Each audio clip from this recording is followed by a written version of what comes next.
Hey everyone, welcome to today's Explainer.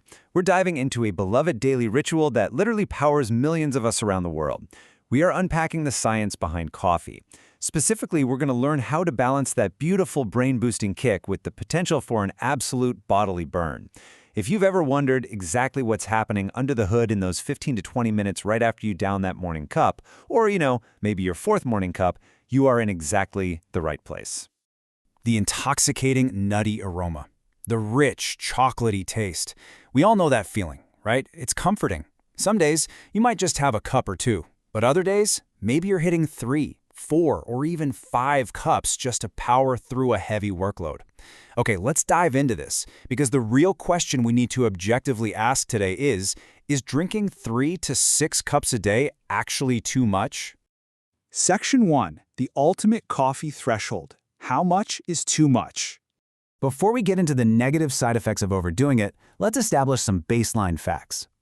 While there is definitely a strict biological limit to how much caffeine the human body can handle, it is almost physically impossible to accidentally overdose on your standard morning brew. The lethal dose of caffeine is somewhere around 10 grams. To put that into perspective, your average cup of joe only has about 100 milligrams. So you'd literally have to drink about 100 cups of coffee in rapid, non-stop succession to actually reach an overdose level. So from a purely survival standpoint, you're pretty safe. But just because you won't overdose doesn't mean there isn't a line you really shouldn't cross. Let's see how this builds into our actual daily habits. The FDA has laid out a specific recommended limit, no more than 4 to 5 cups a day for an average healthy adult. Push past that 4 to 5 cup boundary, and you are no longer just getting a helpful morning boost. You're entering a zone where you might start to experience some pretty nasty side effects. But why exactly does that happen? Section 2. Your brain on caffeine. The invisible line. We need to look inside your nervous system to understand what happens when you cross that invisible line. Think of your tired brain like a dimly lit room. Strong coffee flips on the lights, right? Most people reach for it to get those positive effects. Increased neurotransmitters like dopamine and norepinephrine, sharper concentration, and a way better mood. But once you take in too much, the scale tips dramatically. Your central nervous system essentially gets totally revved up. You start to lose that very focus you were chasing. Instead, you become agitated, irritable, and your anxiety can significantly worsen. For people who already suffer from anxiety, pushing past that FDA limit can dangerously overstimulate the system and even trigger panic attacks. It is a really fine line. Now, what's really fascinating here is the core mechanism behind that alertness. It comes down to a neurochemical called adenosine. This is the chemical that literally tells your brain you're tired. But here's the twist. Caffeine doesn't actually give you genuine, raw energy. It's a master of disguise. It blocks the adenosine from reaching your brain's receptors. Think of it like covering up a warning light on your car's dashboard. It doesn't actually fix the engine problem, right? It just temporarily hides it, tricking your brain into staying awake. Section 3. The adrenaline overload. Chemistry gets a jolt. When you drink a lot of coffee, things inside your body start moving incredibly fast.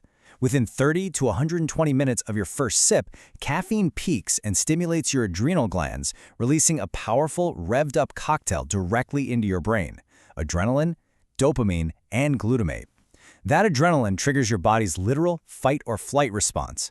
It's like your body genuinely thinks it needs to run a marathon or escape danger, even if you are literally just sitting at your desk looking at a spreadsheet. That rush is exactly what gives you that jittery, hyper-alert sensation when you've had just 1 cup too many. And listen, that adrenaline doesn't just buzz in your brain, it goes straight to your heart, aggressively increasing your heart rate and blood pressure. For the extreme coffee junkies out there, this is where it gets medically serious. Doctors strongly recommend against heavy coffee drinking if your heart sometimes beats irregularly.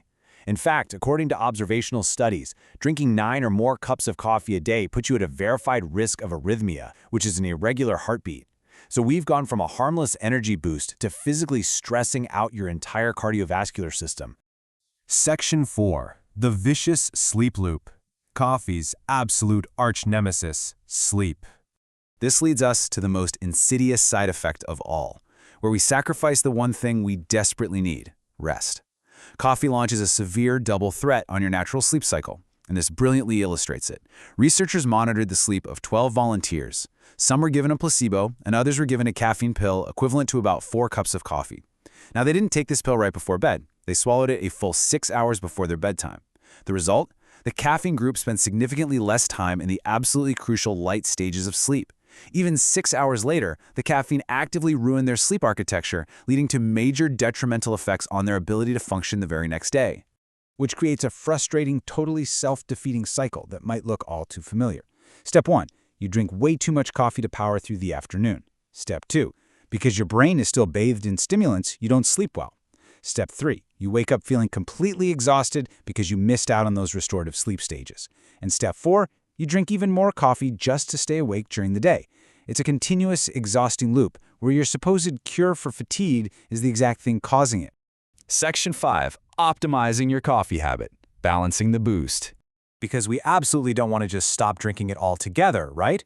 When consumed properly, coffee is actually one of the largest sources of antioxidants in our diets, acting like tiny bodyguards for your cells. It can offer incredible benefits for your memory, your exercise endurance, and even your daily mood. But the crucial point to optimizing those benefits is understanding your body's biological clock. Caffeine has a half-life of around 5 hours. This means that if you drink a cup of coffee, 5 full hours later, half of that caffeine is still actively circulating in your system. It's stubbornly hiding that warning light, blocking adenosine, and keeping your nervous system totally on edge.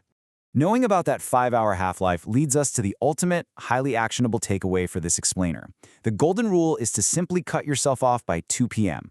If you stop drinking coffee by 2 in the afternoon, the vast majority of its stimulating effects will have naturally worn off well before it's time to turn the lights out. You get the morning focus, the midday motivation, but you completely avoid the midnight insomnia and that vicious sleep loop. So I want to leave you with this final thought to ponder as you go about your day. Look down at your current mug. Knowing everything we just explored about your brain chemistry, the adrenaline spikes, and that stubborn 5-hour half-life. What time is your last cup of coffee going to be today? Are you going to master your habit, or is the habit mastering you? Thank you so much for joining me on this explainer. Take this knowledge, optimize your routine, and I will see you next time.